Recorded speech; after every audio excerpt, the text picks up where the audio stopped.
If you love liberty, declare your independence by signing the Shire Society Declaration at shiresociety.com.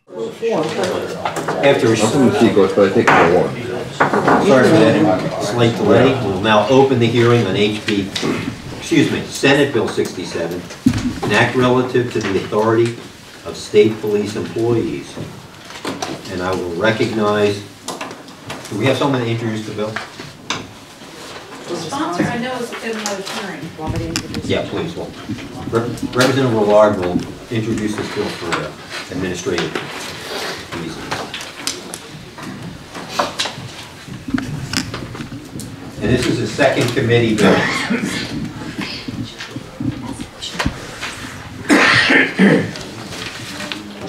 My name is Claire Willard. I'm from Hillsborough 6, Goffstown, and I am introducing for consideration today Senate Bill 67, and we will be hearing testimony today, and I will not take any questions. Thank you. Thank you. I now recognize Chief of Police David Goldstein of Franklin, New Hampshire. Welcome, sir, to the Judiciary Committee. Thank you, Mr. Chairman. Good morning, members of the committee. For the record, my name is David Goldstein. I'm the Chief of Police in the City of Franklin. I've been a police officer for over 37 years. Also, I'm a retired member of the New Hampshire State Police, retiring as a captain, spending 23 years wearing the uniforms that you see behind me. I appear before you on behalf of the New Hampshire Association of Chiefs of Police in support of SB 67. Senate Bill 67 addresses the issue of jurisdiction of the New Hampshire State Police in communities where such jurisdiction has traditionally been limited, and that is since the creation of the New Hampshire State Police in 1937.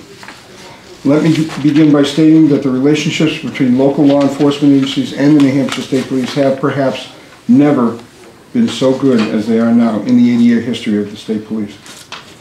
My colleagues and I throughout New Hampshire appreciate that because it has not always been the case. Today we work cooperatively throughout the state to serve the people of New Hampshire. As you well know, the present environment requires all of law enforcement to employ and continue a smooth and cooperative effort to combat our challenges, such as the drug crisis that we have in front of us now. With respect to the bill, the chiefs recognize the concerns that the New Hampshire State Police have relative to liability issues, and we are very willing to address this and work with them. This is why we work so diligently to ensure that any change in the law is resolved correctly. In our discussions with the New Hampshire State Police, we work to incorporate language into the statute that addresses the New Hampshire State Police liability matter.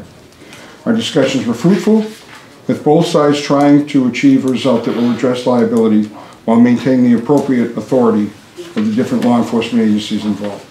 Thank you, and I'll accept any questions that you might have. Thank you, Chief. Representative Sylvia. Thank you, Mr. Chairman. Thank you for taking my question, Chief.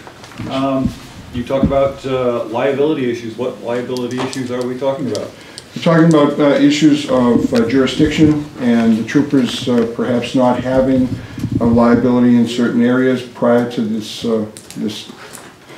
bill, and should a trooper become involved in a situation, which the colonel and the major can address far better than I can right now, become involved in a situation that might set them up for court action. But I would defer to them. Representative Ford. Yes, yes, officer. What does the phrase "police employees" mean in the context of this bill? Because I know. I'm sorry. What does the phrase "police employees" mean in the context of this bill? I didn't catch before. Oh, the phrase "police employees." What does that? What does that mean for the purposes of this bill? So like it's police. Yes. Oh, the state troopers. Yes. Yes. Yeah. I'm sorry. My tinnitus is kicking up. Yes, any additional questions? Representative. Thank you, Mr. Chairman. Thank you for taking my question. Yes, sir. I'm a little bit confused about this bill because, first of all, it talks about motor vehicle laws and relative to the transportation of hazardous materials. And at the same time, it mentions stemming the flow of illegal drugs traveling into New Hampshire. So I'm like, what are we looking at? Are we looking at stemming hazardous materials, stemming drugs. It sounds kind of wide open. It is. It is. It is. Certainly, there's more than just one issue going on in the state of New Hampshire, as there are in all of the other 49 states. So certainly, and again, I would defer to Assistant Attorney General Rice and the Colonel and the Major to be able to tell you about what's going on. But certainly, we're all worried about that. Thank you. Representative Mulligan. Thank you, Mr. Chairman. Thank you for taking my question. Okay, I'm a little confused about this, the number 3,000. Okay, so a police employee shall not act within the limits of a town having a population of more than 3,000, except, and then you have the exceptions. Correct. Okay, and they are listed here. How does anybody know that the population is more or less than 3,000? I mean, all the towns that I've been driving through, I've been looking for, what the town size is, I don't see it. That's actually a historical issue as well. The development of the New Hampshire State Police actually began in the mid-1800s. Even then, there were political issues that came up and prohibited them from establishing, at that time, what was known as the Department of State Police. What eventually happened is, in the early 1900s, the bills came back to the legislature, and it was decided at that point that the state police, in order to give deference to the municipalities, would only act in towns of less than 3,000 population or cities. It made a distinction between towns of less than 3,000 and cities. As far as knowing the populations of the cities are now, that essentially is what we look at as a training issue. So we can provide census data, et cetera, to the Division of State Police, and then the troopers would know which cities and towns, relative to, prior to this bill becoming law, if that happened, then the troopers would know which towns and cities they may or may not have jurisdiction in. Does that make sense? Yeah. A little bit. A little bit. A little bit. Okay, it's sort of like having a map at your fingertips. People would have to have a map at their fingertips, a census map, and say, okay, we're in Franklin, which has by last census 8,500 plus people, but we're in Tufton Borough, which has less than 3,000. So then the jurisdiction would automatically be granted prior to this in Tufton Borough, whereas in Franklin, you'd have to have my permission, so to speak, other than the exceptions, the noted exceptions, to act in a law enforcement capacity. Okay. Thank you very much. You're welcome. Representative Oregon has a second question. Oh, yes, actually, sure. Comment there, you mentioned Franklin. Franklin, of course, is a city, so even if the population dropped to 3,000, it would still be a city, unless they change back to being a town. Actually, that police force would still be, that would still be a city. That would change things for that. Yes, so my hometown of Auburn, 4,500 yeah, people. Better. Same type of thing, yes, sir. Thank you, Chief. I see no additional questions. You're welcome, thank I'd you. now like to recognize Assistant Attorney General Ann Rice of the Attorney General's Office, and she supports the bill, and she needs 3 minutes. And you have written testimony too? I do. I have so much to Thank you very much. Thank you. I'm Deputy Attorney General Ann Rice, and the Department of Justice requested this bill after recognizing many problems with the issue of jurisdiction of the state police. We asked Senator Bradley to sponsor the bill to address some ambiguity that we saw in the law regarding state police and the jurisdiction that they have to enforce motor vehicle laws.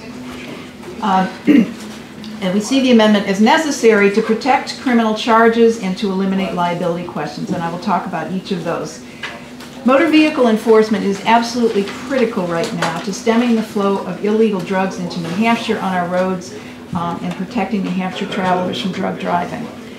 That is a core function of the state police in terms of their motor vehicle enforcement. This bill would give state police statewide jurisdiction to enforce motor vehicle laws. Not other criminal laws, but motor vehicle laws. The current law, which is RSAB 106B15, and much of that you see in the bill as it stands now. Under that law, state police has full law enforcement authority concurrent with the local police on all turnpikes, toll roads, and interstates, and in towns under 3,000 population. In places over 3,000, they don't have jurisdiction except under certain circumstances, one of which is when they're requested to act by the local law enforcement agency. And New Hampshire Supreme Court recognized that the limit in 3,000 at the time that it was enacted was to compromise two different objectives, one of which was to minimize the competitive friction between the state police and the locals, and the second was to ensure efficient deployment and enforcement of the criminal laws. The law has worked really well for 35 years, but as Representative Mullins noted, population is not necessarily an easy thing to determine. Population has grown, the world has become much more litigious, and we are now seeing problems as a result of this law. Let me give you an example. State police have routinely patrolled major traveled highways, limited access highways like 101, 20219, 125, Route 16, those roads. And initially, when they started those patrols, most of the towns that those roads traveled through were under the 3,000 limit. Now, there are many towns that are over the 3,000 limit. But state police has continued to patrol them, and not as a specific request, but sort of as an understanding that they were out there. I think everyone expects when they're driving down 101 now that you're going to see state police patrolling those roads. It's sort of been an implied request of the local police. They have not been concerned about that. But as this population becomes more litigious, that kind of a cooperative recognition of jurisdiction is not working anymore. Criminal defendants who are charged by state police with motor vehicle crimes are now challenging their jurisdiction. They're challenging the charges on the grounds that the state police were acting outside their jurisdiction when they were stopped and charged. The claim is that state police are patrolling in areas illegally. And most of these claims have been coming from the Keene area, but it is certainly spreading.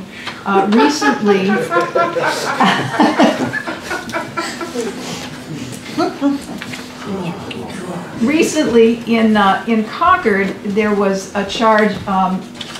It was a domestic violence issue where a suspect was fleeing up Clinton Street, and a trooper from Troop D, which is right off Clinton Street, heard the call, decided to go out and help the Concord Police Department, stop the motor vehicle, and that charge was later dismissed because the state police didn't have jurisdiction on Clinton Street, even though Concord Police didn't have any problem and really appreciated the assistance. So what this bill would do is give state police statewide authority to enforce the motor vehicle laws. A similar change was made in 2014 for Fish and Game Conservation Officers. That's RSA 206:26, which gives Fish and Game the same authority, even absent any violation of a suspected violation of Fish and Game laws. So Fish and Game has that authority already. There is precedent for doing this. This bill would eliminate the problem of state police patrolling areas without an express request from the locals, only with motor vehicle enforcement. This would not allow the state police to go into towns of over 3,000 and start doing their own criminal investigations. That is still for the local police, unless there's a specific request to go in there. And it makes clear that so long as the trooper was acting in good faith, there would be no claim against the state or the individual if there was somehow an issue of jurisdiction. The proposal doesn't really alter the current cooperative balance of law enforcement agencies. It is not meant to diminish the authority of local police, and we've included in the bill a statement of purpose to make sure that that is made clear. We have a huge problem with opiate addiction, opiate use, and drug driving in this state. This will eliminate the barriers to using all available law enforcement officers to continue to fight that flow, as well as the ongoing issues of drunk driving. The state police have, as you have heard, the support of the Local Chiefs Association, the New Hampshire Troopers Association, and the New Hampshire Patrolmen's Association. This passed the Senate, as I understand, 22-1. and it had full support in the Criminal Justice Committee. So I'm happy to take any questions, but that's the purpose of the bill. All right, thank you very much, Assistant Attorney General Rice, and we'll start with the clerk. Thank you. And then Representative Horrigan, and then Representative Jan. First, I have, I think I have three, but the first one is, what does police employee encompass? That the guys in the blue uniforms that drive those guys? And that's all of the state police troops. So it's the, does Troop G still? Okay, yeah, if you don't mind, Major Yes, Wagner, please. Colonel Wagner could come up and help me with that specific thing. Thank you, Colonel. But that's the language that's currently used in the statute. Good morning, Mr. Chair. Good morning, committee. My name's, for the record, my name's Christopher Wagner, Colonel with the New Hampshire State Police. So to answer that question, ma'am, so that is referring to all state police sworn members of the New Hampshire State Police. So we have a Field Operations Bureau, which troopers are embedded throughout the entire state of New Hampshire. From what do they look like? And when I see like them me, straight? Okay. just like me. Okay. All of our members that are in a sworn capacity that do motor vehicle and criminal enforcement look like this here. Those that you see the car on the road, and then we certainly have investigative services, which encompasses our homicide investigators as well as our narcotics investigators. They would not look like me. They would be in a plainclothes professional civilian attire. Who are those? When I continue. Follow, yeah. Who are those guys that are in the blue uniforms and? So we have campus security. Drive terrible, by the way. I'm sorry, ma'am. We'll address that. That is our.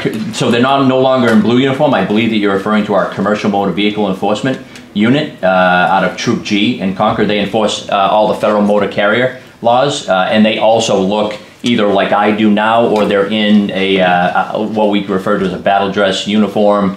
It is a uniform that's one solid color, usually black. It's got the cargo pockets on the side, and because they're working directly on trucks and kind of getting dirty. So they're part of this? They are part of the New Hampshire State Police, yes, ma'am. Okay, my second one Please. is, why have we changed the wording here and added hazardous materials? That's under what is current that law. all about? That's current law. That's current law? Yes. It's just, Lines that on? Please. we are not adding it, we're changing the,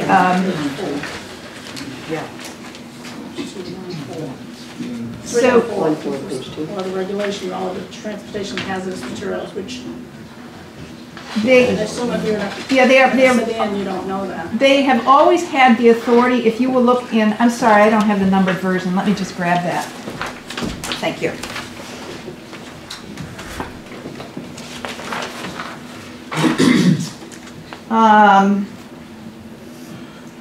So on line 18, the first page, it says that they currently have authority to enforce the regulations relative to the transportation of hazardous materials.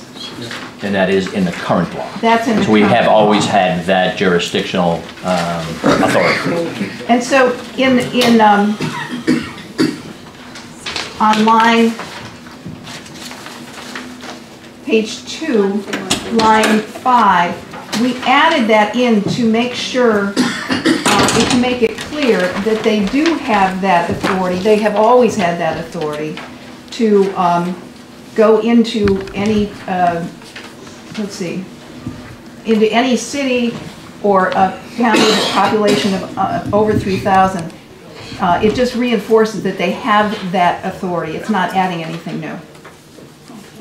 One last question. Last question, Yes. unless there's another one. I didn't understand your example of Clinton Street. Isn't that in Concord? Clinton Street is in Concord. It's the main road that you take to get to 89. And what was the dispute? I mean, this is a community over 3,000, I think. it's a city, and go ahead. Yeah, I'm sorry. You can probably answer it even better. Yeah, ma'am, so that really is pointing to the heart of this problem. So we have a New Hampshire State Trooper who's out on Interstate 93. We monitor local police frequencies. We work shoulder to shoulder with our counterparts. during the course of their normal business. The trooper, over the frequency of Concord radio frequency, heard the dispatching of this car that was wanted on a domestic violence incident, leaving the scene of the crime, if you would. The trooper, being a former Concord police officer, by the way, intercepts that car on Clinton Street. Now, I will contest under the current law, that trooper now has put himself, in this case him, out of jurisdictional authority, because we do not have authority on Clinton Street. So the trooper, however, in good faith, as he works with the local police department, he stopped the car. Concord PD arrived, they worked together to resolve the situation. That particular incident was challenged in court on the mere fact that the state police do not have jurisdiction in a community over the population of 3,000, which Concord is, and therefore they dismissed this case, quite honestly, to the detriment of public safety, by the mere fact that the trooper shouldn't be where he was. He couldn't be where he was. Follow-up answer. So there are no situations in which communities over 3,000 have already made arrangements that it's okay for the state police to operate in them? So that is the argument. There are exceptions that allow us to be in certain areas, for instance, like traveling. It's not one of them? Well, it is, but it is, ma'am. But the issue then becomes, we have these open arrangements with Chief Osgood from the Concord Police Department, and again, our relationships, quite honestly, with the state and Concord PD are married together on a daily basis. We augment their patrol. We have become an agency that has a major assist role to many of our police agencies throughout the state, both 3,000, over 3,000. But today, as the Assistant General has talked about, the litigious nature of these exceptions are no longer valid to us. And in this particular case, although we had this essentially handshake agreement with the chief in Concord, that wasn't good enough to stand up in court. It was challenged and defeated, and we lost. Thank you. Representative Oregon, and then Representative Janvrin. Thank you very much, Mr. Chair. And Assistant Attorney General Rice, I was also confused at first by the phrase police employees, especially after I saw a camera from a blogger who often likes to refer to all government officials as just as employees or persons, like judges are always rogue persons and stuff. But anyway, but this is, that phrase police employees, it basically, in layman's terms, means a state police officer. That's correct. And follow up, this RSA is strictly about the official of the state police, so it doesn't apply to any other police forces. Correct. Yeah. Yeah, and as I said, that's the language in the current statute. I don't know why it's called that, but. Yes, okay. Additional follow-up, or you finished?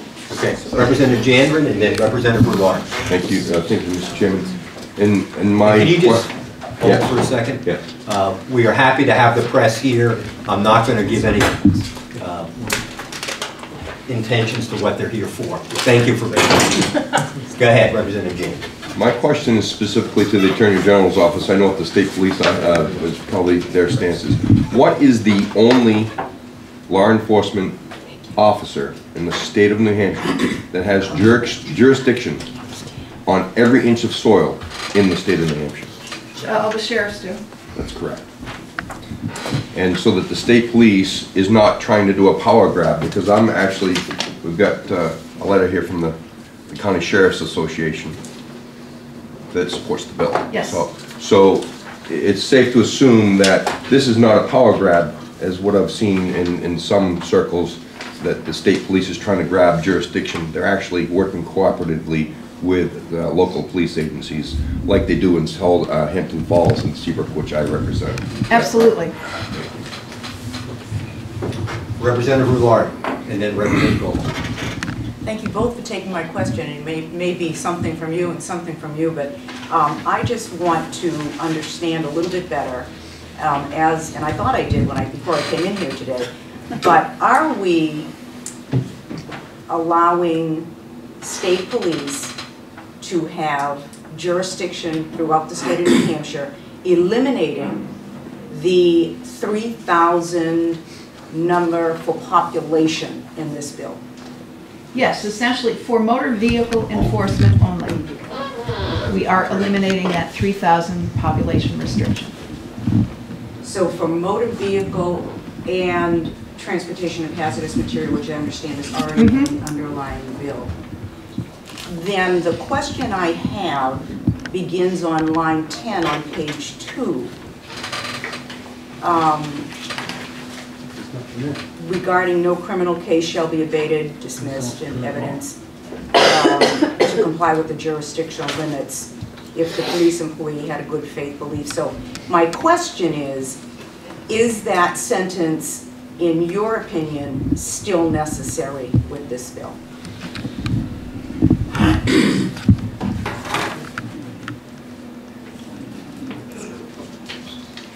Well, I think that there, yeah, it reflects on criminal cases, and you know, criminal cases do come out of motor vehicle stops quite often, and I think that I'd have to, and let me think about that, but I do think that it's still needed in there. Yeah, we need to make sure that things aren't being suppressed. Thank you. Representative Goldie. Thank you, Mr. Chairman. Thank you for taking my question.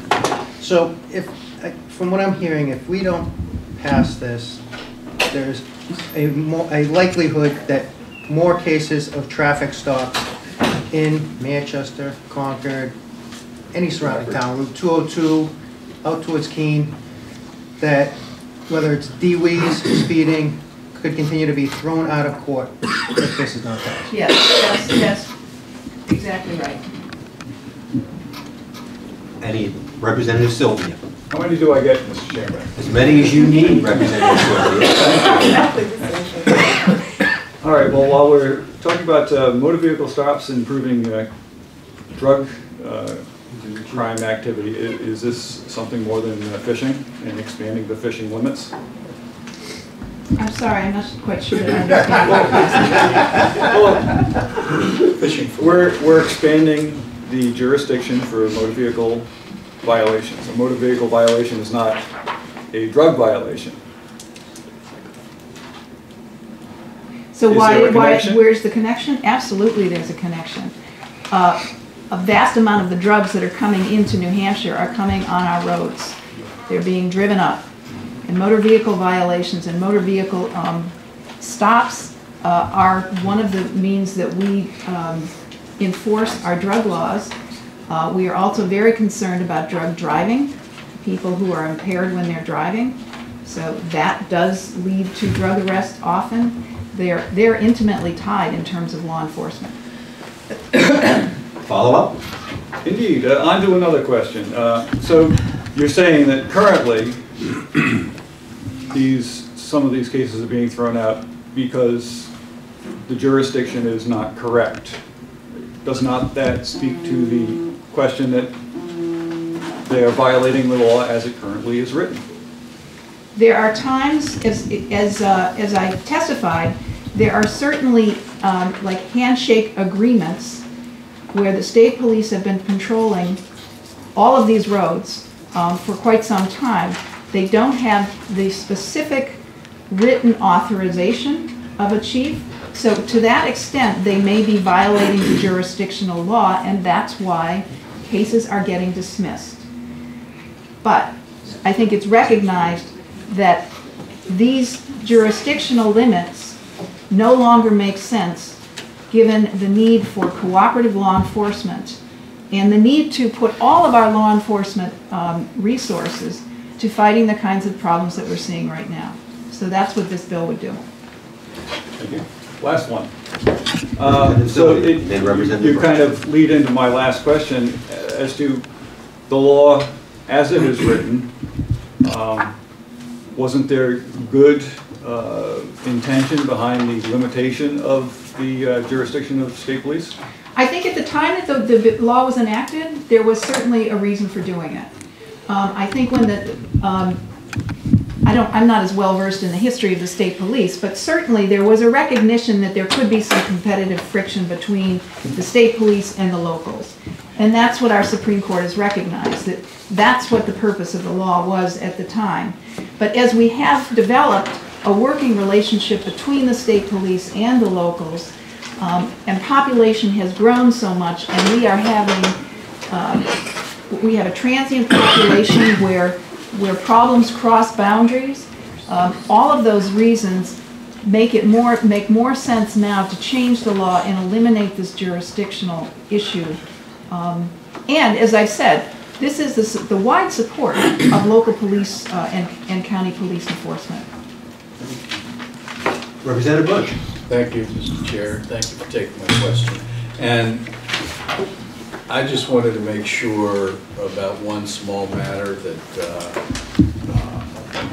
was unclear to me so far.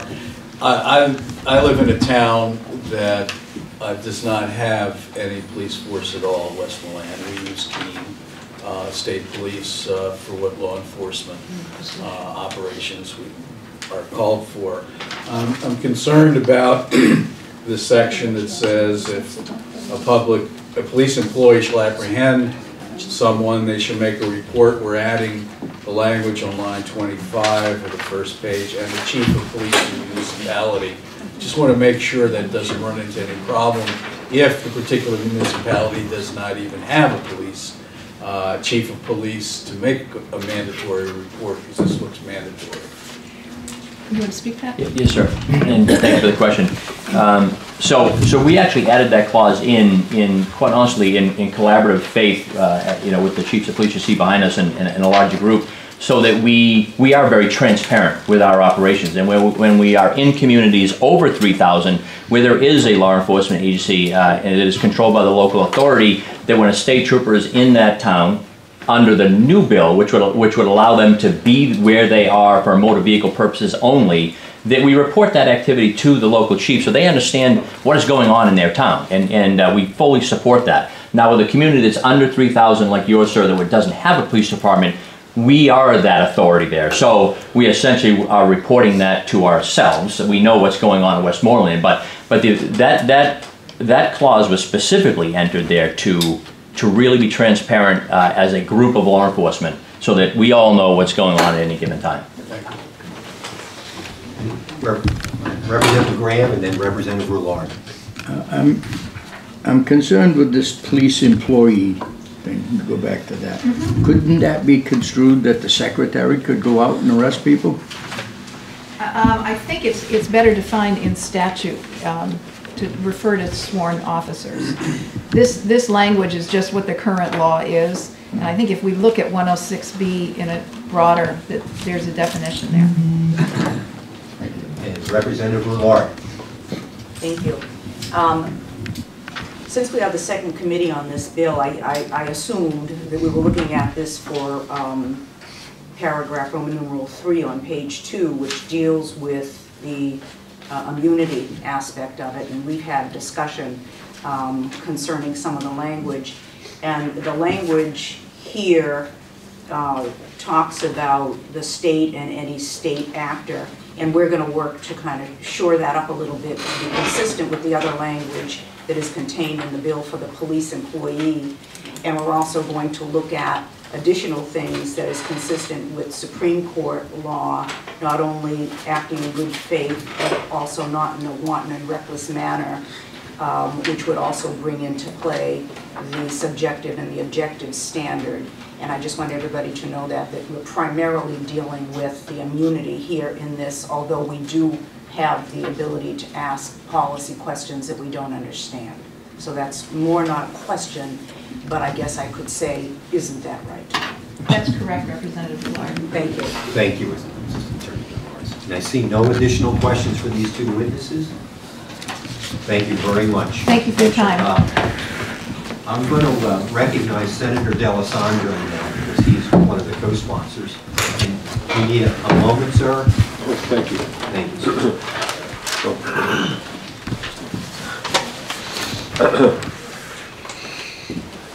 For the record, I'm Senator Lou D'Alessandro. I represent District 20, Manchester Wards 3, 4, 10, 11 in the town of Goffstown.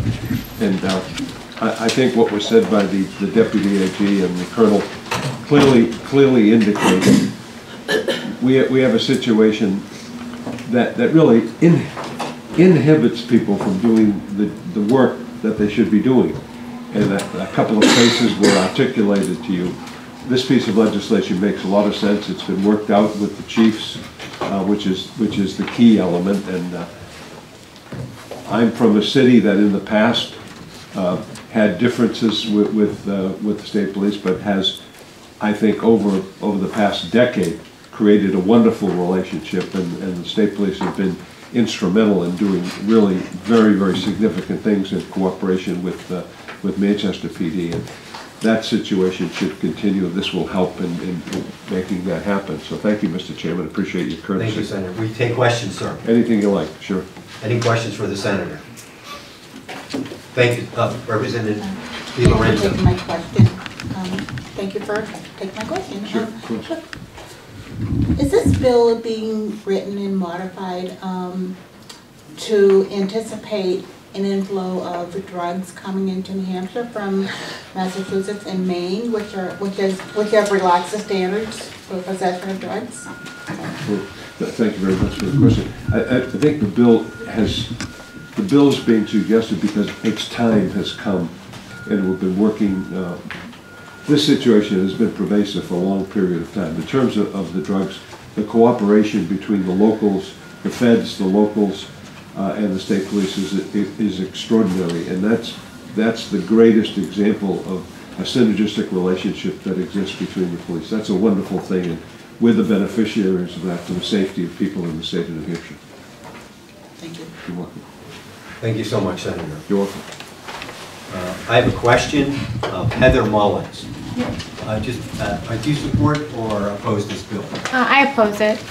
Okay, thank you. You're We'll call you in a timely fashion. I now recognize Mr. Darryl Perry, Liberty Lobby LLC, who opposes the bill and needs a few moments. And thank you for being here, sir. Thank you. For the record, Darryl Perry, CEO of Liberty Lobby LLC. And what I'm hearing is that the state police already have most of these authorities. We just need to, quote unquote, tighten up the language to make sure that it's clear to everyone that they have this authority. This means that if they already have the authority, why is this needed? There was the question earlier about lines 10 through 14 on page 2. And I see that as basically being the same sort of language as what's being added in line 17 through 19, although 17 through 19 goes a little bit further to say that basically anything a state trooper does, as long as they're acting in quote-unquote good faith, is allowed. And that seems to be codifying into New Hampshire statute what I believe to be a flawed U.S. Supreme Court ruling in the case of Hine v. North Carolina, where the Supreme Court ruled that basically ignorance of the law is an excuse if you're a police officer. I forget the specifics of the case, but the court ruled that the police officer acted in good faith and did not violate the Fourth Amendment by basically going on what Representative Sylvia referred to as a fishing expedition. And I do see this as basically giving a fishing permit to state police to go after the people bringing drugs on the streets, which they said that that's how most of the drugs get into the state. I don't really know if anybody's using carrier pigeons to bring drugs into the state. So it would seem that yes, they are coming in on the roads. I see this as largely unneeded and also broadening what they're saying already exists to where, again, as long as a police officer acts in good faith and he says he acted in good faith, whether he did or not, they can get away with pretty much anything. With that, I will answer any questions.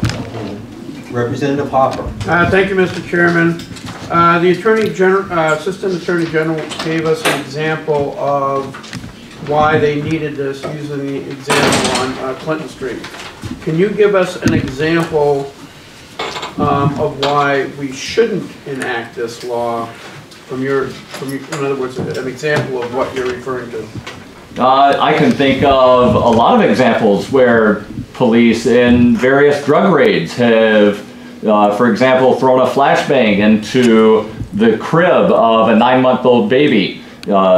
Courts ruled that the police are not liable for what happened because they had no knowledge of what was on the other side of that window.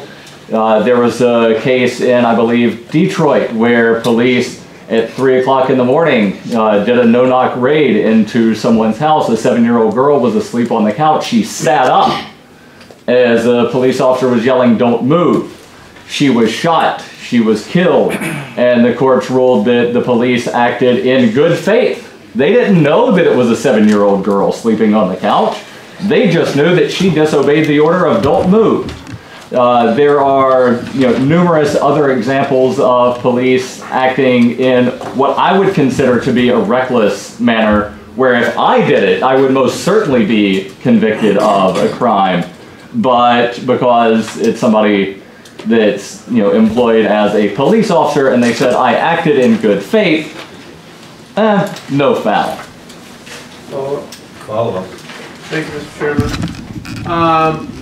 Okay, I get that, but what I was referring to is in this bill, it's kind of particular about the movement and authority of state police on the roads and secondary roads of the state of New Hampshire. Can you give me an example, like in Keene, where the I know someone mentioned Keene earlier. If we pass this, it will harm the citizens. I know someone mentioned Keene earlier, and while I lived there, I don't know, every example of what's ever happened with a police encounter. But if you read lines 17 through 19 on page 2, it says, "No civil liability shall lie against the state or any state actor for any violation of this section as long as the individual was acting in good faith." So as long as the police officer says, "I was acting in good faith and I thought that I had the jurisdiction," then the courts are going to say no foul. Thank you. Representative Mulligan. Thank you thank you, Representative Fagan.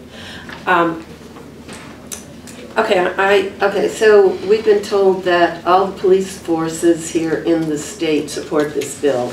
The locals, the state police, the federal police, everybody supports this bill. I guess I'm wondering, what actual experience do you have in policing the state? Well, I've never been an actual police officer. I was a corrections officer in Pennsylvania about 15 years ago. Realized I did not like the field, so I left. And I don't see where my police experience or lack thereof really has anything to do with whether or not this is a good bill. Representative Mulligan, I think your question's out of order. Oh, okay, because you're impugning the witness, and I apologize. we're here to get information and opinions from the witness, not to test their credibility. So please bring up a question. Thank you. I'm sorry, I was just trying to get a basis for his information. There's other forums where we can discuss how we weight the witnesses. Thank you. Okay, thank you. I'm sorry, I'm a first-term rep, and if that was out of order, I apologize. And apparently it was out of order, so I do apologize. All right, at this point, I don't have another question. Thank you. Representative Rillard has a question. I do have a question. Yes. And it's with regard to your statement earlier on page 2 on lines 11 through 14. And I think you said that has the same effect as lines 17 and 20. And I wanted to see if you saw the word on line 12 that the criminal case shall not be dismissed if the police employee has failed to comply with the jurisdictional limits. And so I didn't know if you saw that, because that to me limits that. Did you see that in that sentence? Line 12. Yeah, I'm seeing it on line 12. I'm just going back to read the entire sentence for context, where it says, "No criminal case shall be abated, quashed, or dismissed, and no evidence in a criminal case shall be suppressed or excluded because a police employee has failed to comply."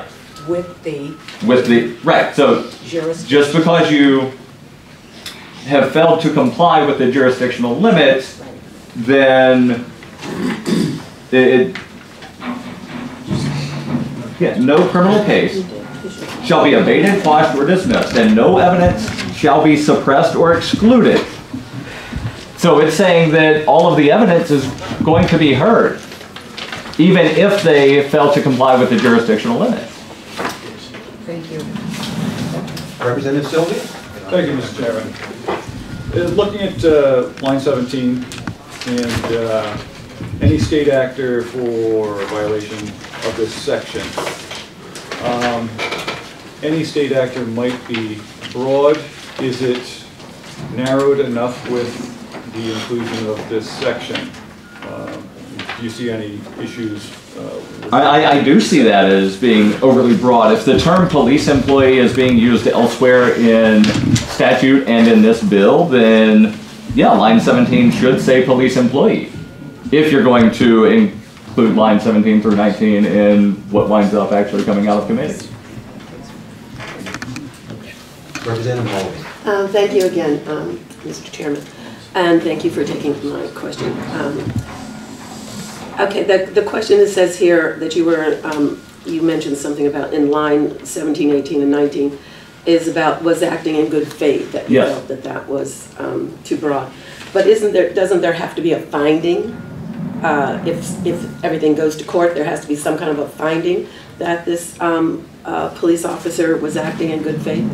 If by finding you mean the police officer says, I was acting in good faith, and the judge says yes, then that would be a finding. There have been numerous cases across the country of what I would consider to be police misconduct, where the officer said, I was acting in good faith, and the judge and or the jury agreed that, yep, you said you were acting in good faith, so therefore good faith.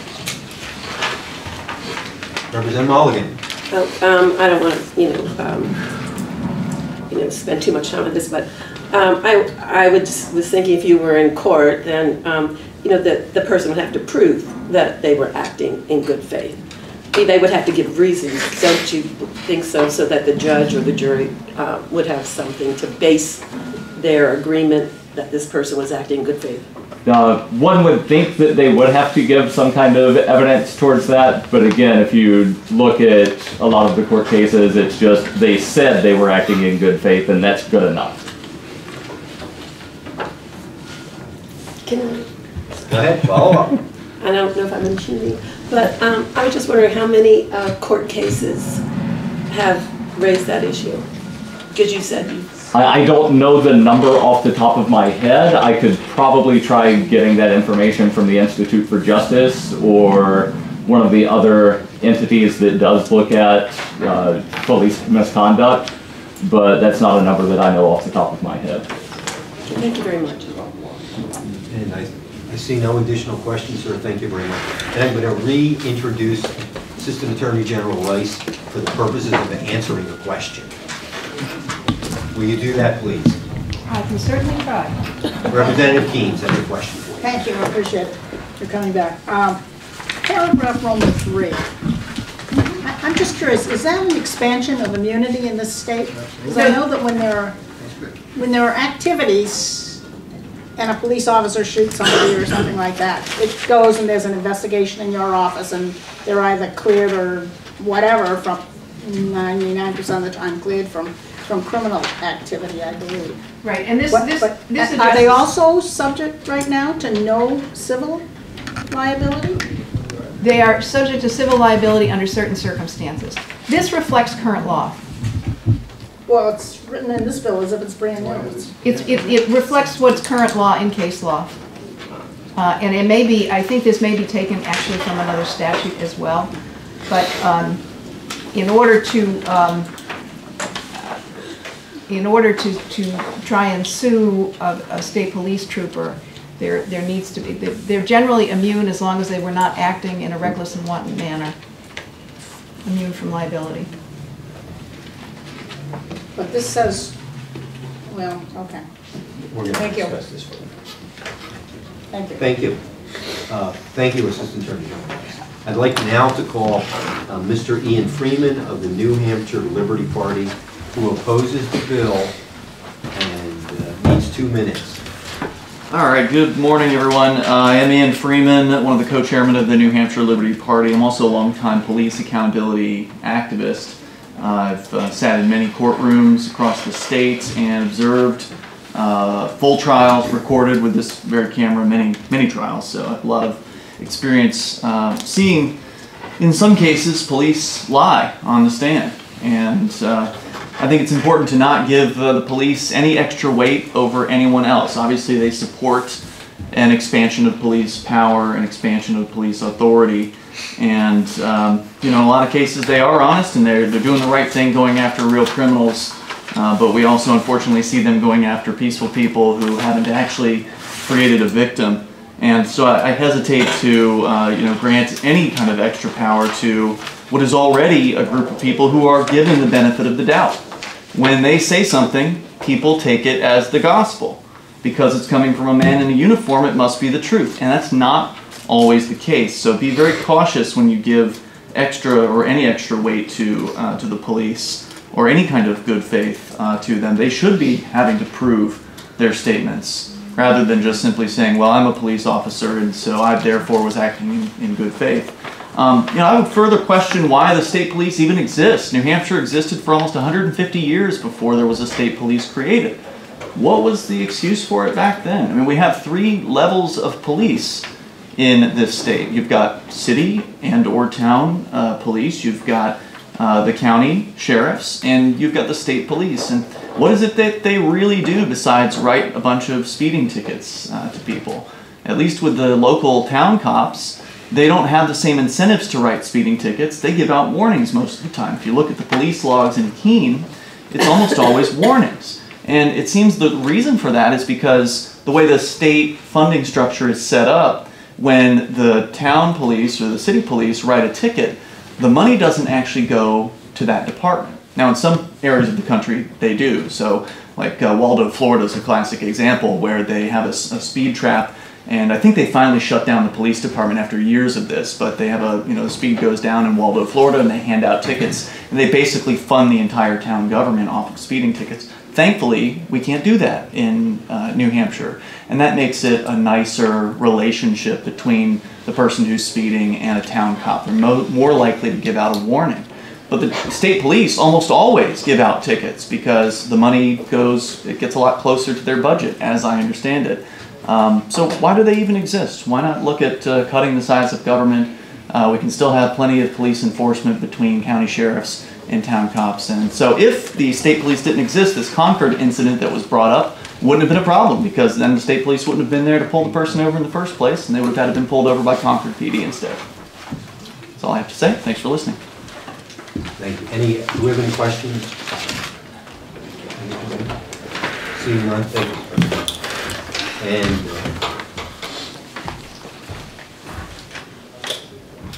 I now recognize Ms. Heather Mullins, who opposes the bill and needs 2 minutes. And you're representing yourself, Ms. Mullins? Yes, I'm representing myself as always. Thank you. So I oppose this bill for a few reasons. Some have already been touched on.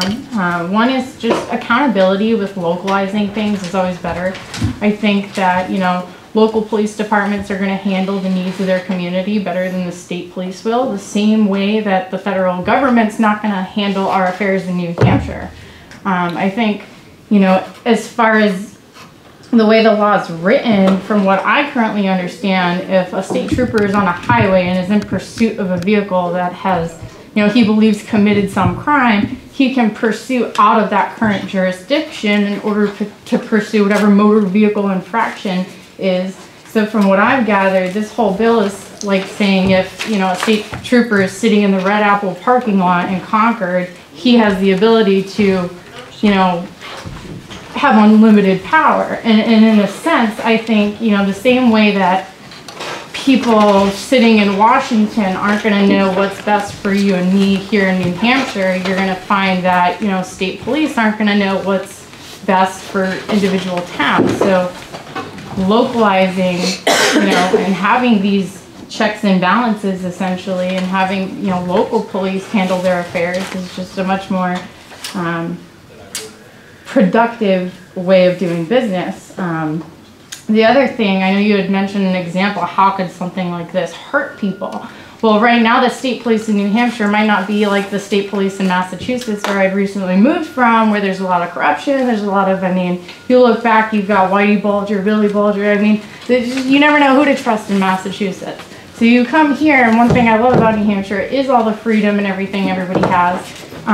And as far as the war on drugs go, which I heard a lot of people bringing up, you know, getting drugs coming in from Massachusetts. Well, ironically, Massachusetts just legalized recreational marijuana, and there's also the Gloucester Police Department have now taken, because of the opiate epidemic is so bad there, to the point where a relative of mine was on the HBO documentary Heroin on the Cape.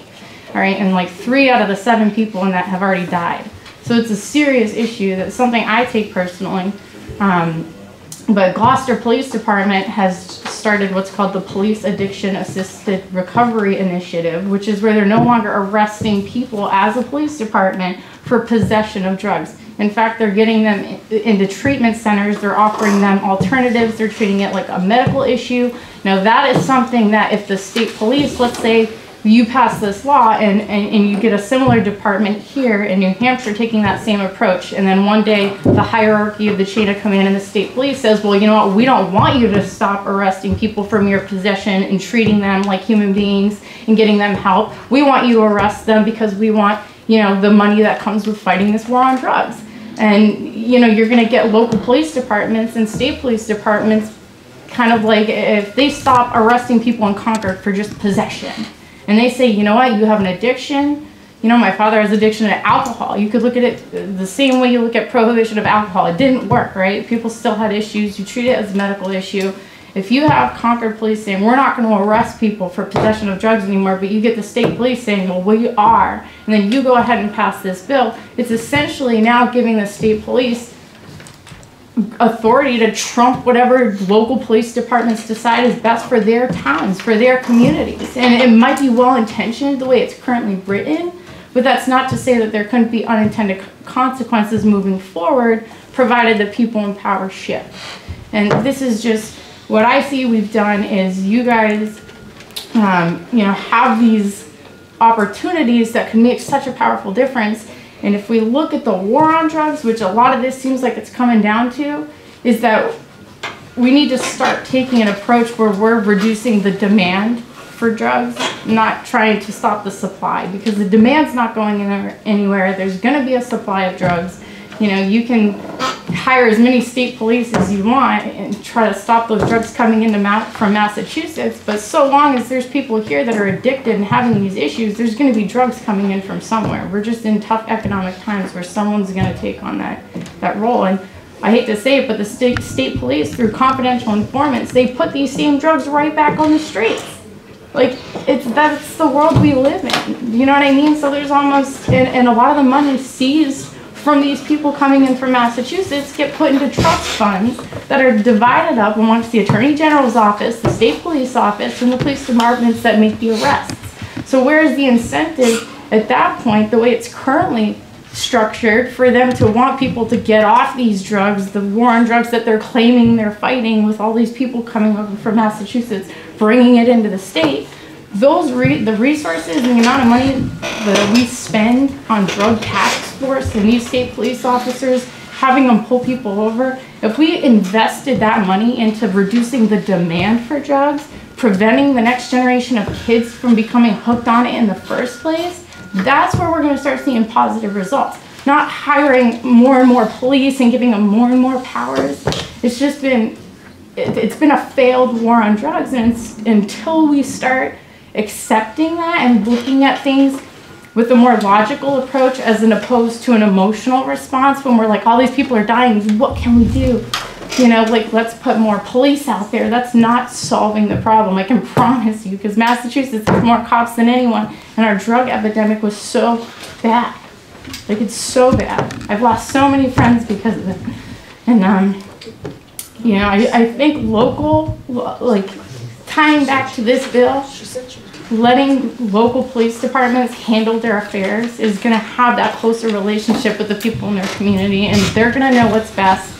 And I think ultimately, no disrespect to the state police, I think we haven't had this, they haven't had these powers in the past, they don't need them going forward. I think, you know, we as communities need to localize, you know, how we address issues, and, you know, that's pretty much all I have to say for now, but it's... Thank you. Do we have any questions for Ms. Mullins? Seeing none, I'm going to recognize the last speaker, Major Shapiro, State Police, but we'll accept no additional cards while the Major's speaking.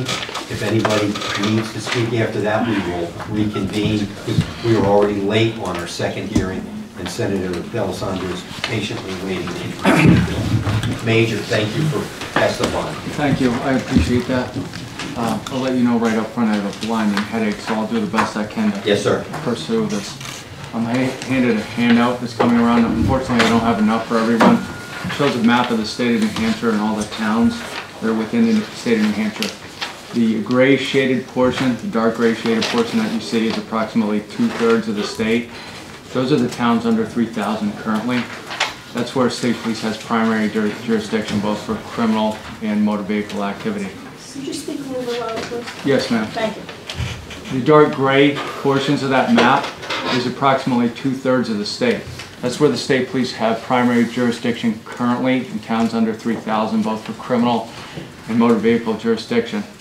The white, lighter shaded areas, which is basically the southeastern corner of the state, are mainly towns over 3,000, which is coincidentally where the vast majority of the traffic is. So the state police has a lot of missions. One of their primary missions is traffic enforcement. That is the expectation of the public, that the state police are out stopping cars, enforcing drunk driving laws, enforcing the transportation of drugs traveling throughout the state by roadway, and then that be done everywhere throughout the state, not just on the interstates or turnpikes or limited access highways in the state of New Hampshire. There's an expectation of the public. As a matter of fact, I'm working on this bill collaboratively with the Attorney General's office, the chiefs of police, and Senator Bradley and his office. I found a good number of people that were not even aware that the state police don't have the jurisdiction to stop cars throughout the state.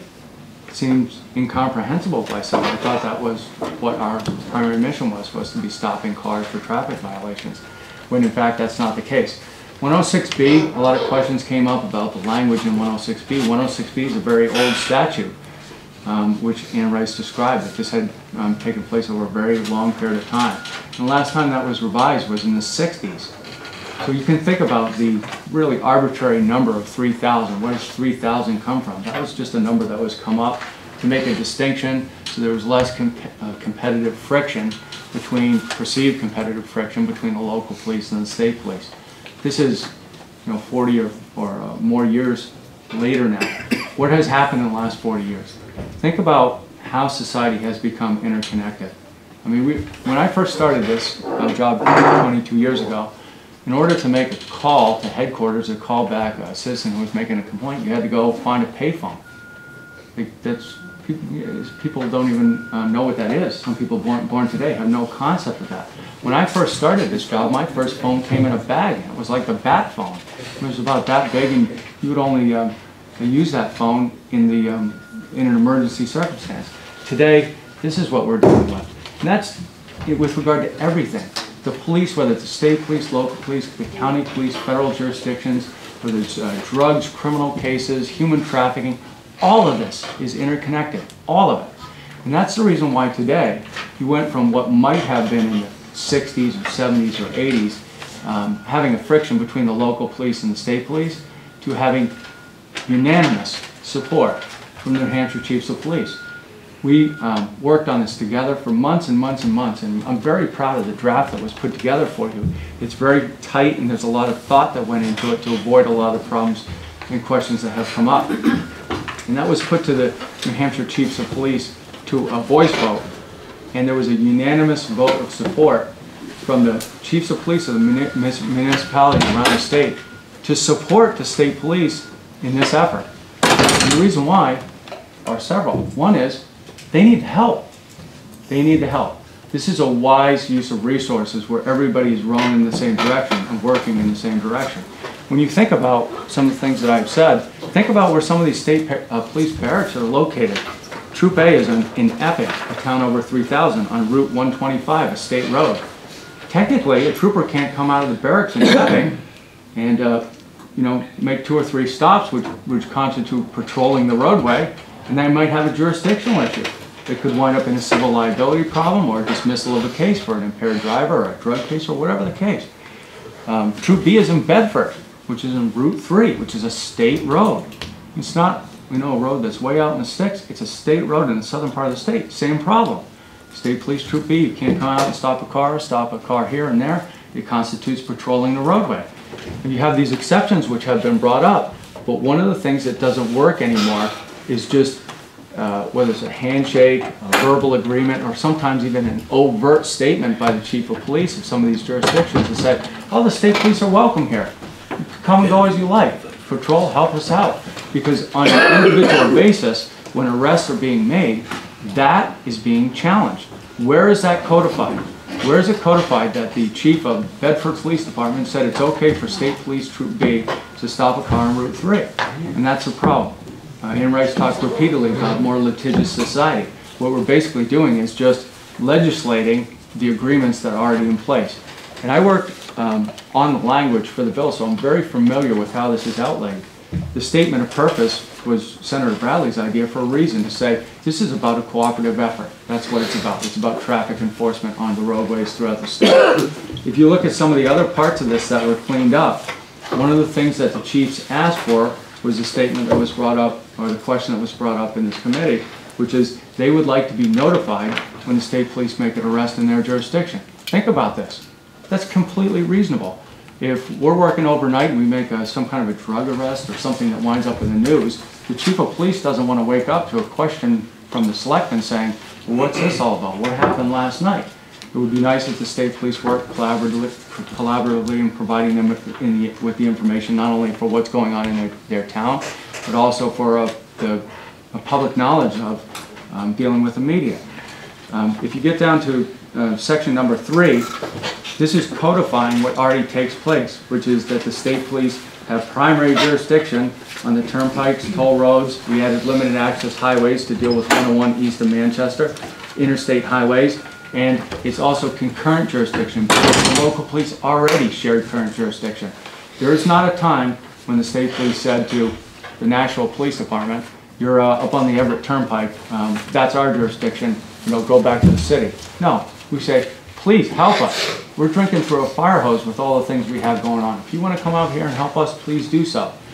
When you get into cities over 3,000, what they in turn are saying the same thing back to us, which is if you're in Elm Street in Manchester and you wind up stopping a car here or there, we don't want you to be in jeopardy of having that be suppressed because it looks like you're patrolling, which is one of the old exceptions, that you are welcome to patrol the roadways throughout the state and work collaboratively with us. And to have the support of the New Hampshire Chiefs of Police, the Patrolmen's Association, so the police officers throughout the state, the New Hampshire Troopers Association, the Attorney General's Office, widely supported in the Senate Judiciary Committee, 18-0 vote in criminal justice from the House. I mean, this is extremely well thought out and universally supported, except for the small group I heard here speak against this today. It's very well thought out. And that is what this is about, is finding a way to work better together, not to lose cases where they should not be lost. Thank you, Major. We're going to have some questions here. Let's start with Representative Goley and go around. Thank you, Mr. Chairman. Just one quick question. While I was looking at this, some people may say, well, it's just a local agreement or a piece of paper. I mean, doesn't this make it easier for especially the number of communities where police chiefs retire or move on and an interim comes in, or there may be an acting captain covering as the police chief? Instead of having the first thing he does when he walks into that office that day say, I better call state police because if I don't get an agreement, people are going to be walking on traffic violations. This makes it a lot easier for the departments themselves without having to worry about making that first phone call when someone comes in as acting chief, that's the first call they need to make sure that agreement's enforced. It makes it easier in general. There's, I don't know how many, but let's say there's 100 jurisdictions that are over 3,000. We could do a memorandum of understanding with each one of those, but think about the nightmare of trying to manage that when chiefs come and go, expiration periods, memorandums expire, maybe one town wants X stipulations in theirs and another town wants another. We would have to have a manual driving around from town to town. This just basically legislates or codifies the fact that we already have universal support of the chiefs and we're welcome to conduct traffic enforcement wherever the work is. And I will add to what was said by a previous speaker about one of the reasons why the state police exist. That was a bit of an understatement with regard to the amount of work that we do, that we're just out there writing traffic tickets. The New Hampshire State Police took 60,000 calls for service last year. We have an aircraft unit. We have a collision analysis and reconstruction unit that's going out and covering all these serious and fatal traffic crashes. We have a drill team doing memorial service and parades all over the state. We have a canine unit that covered 600-700 calls for service. Who are those calls for service for? They're for either the citizens who make calls directly to us, or the local jurisdictions who are calling us for their help. The same thing, we have an EOD unit, explosive ordnance disposal unit. Who are all those calls for? More than 500 calls for service. Those are other people calling us. So we're working throughout all of these towns throughout the state already. We're already there helping and working in a collaborative effort. This is just with regard to tightening up the fact that we wind up stopping cars throughout the state. Sometimes that happens in jurisdictions over 3,000, and that's more and more necessary as everything's interconnected today. Kurt, is this going to be a short question because we're way behind? And I can make it brief. Thank you, sir. Representative Welper. Thank you, Mr. Chairman. Thank you for your testimony, your question, and your service to our state. Thank you. My question has to do with Roman 3 about no civil liability. And my question, to make it brief, is this. It's my understanding that officers of the state are already given immunity for their actions within the performance of their duties. So why do we need this?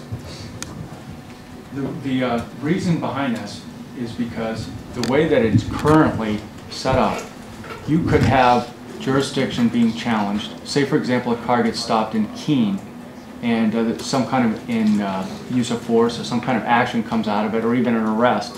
And there could be a challenge that the state police stopped that car and they did not have authority, therefore they did not act in good faith, perhaps. And they're saying that with these revisions, we would have the authority to do that work wherever it is, and that unless it was whatever the language says, wanton or reckless, that the state that would suffice.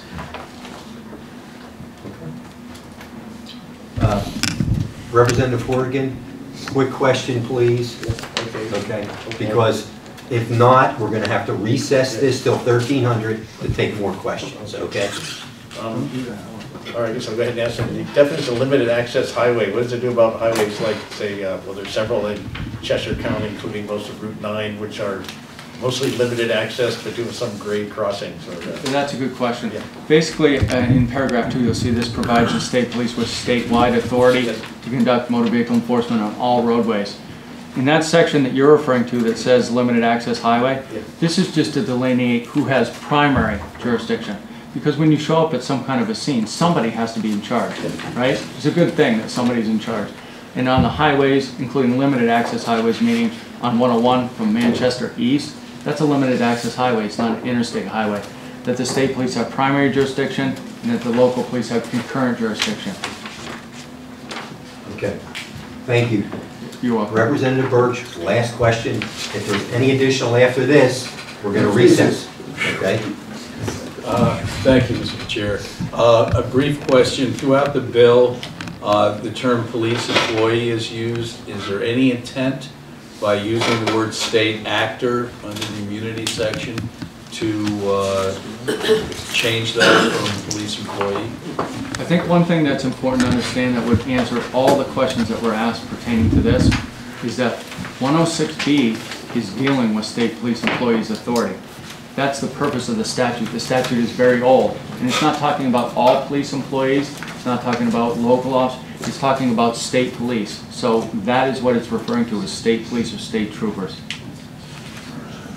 We'll be fixing that. We're going to be fixing that anyway. Well, thank you, Major. Thank you, everyone, for being here. We'll close the hearing on SB 67, and we will take 1 minute to stretch, and then we will recognize We'd like to invite you to visit freekeen.com. Freekeen.com features audio, video, and blogs chronicling the transition to a voluntary society. Freekeen.com also has comments and discussion forums so you can be heard. Freekeen.com. I should be in Keene, New Hampshire with the Free Staters.